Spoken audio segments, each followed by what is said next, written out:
শ্রীহরি নামেতে ছিল একটি ব্রাহ্মণ, করিতে ব্রাহ্মণ সেবা ছিল তার মন। দ্বিজ সেবা করে তার নাহিক দক্ষতা, ভিক্ষা মাত্র ছিল তার কার্যের ক্ষমতা।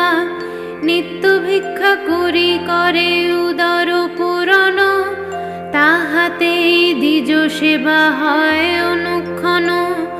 বিনা চিন্তামণি আর কিছু নাই, কেমনে সে চিন্তামণি চিনিবারে পায়। অন্তরে সদাই সুখী অন্ন নাহি পেটে, তথাপি কৃষ্ণের নাম ভিজে অকপটে।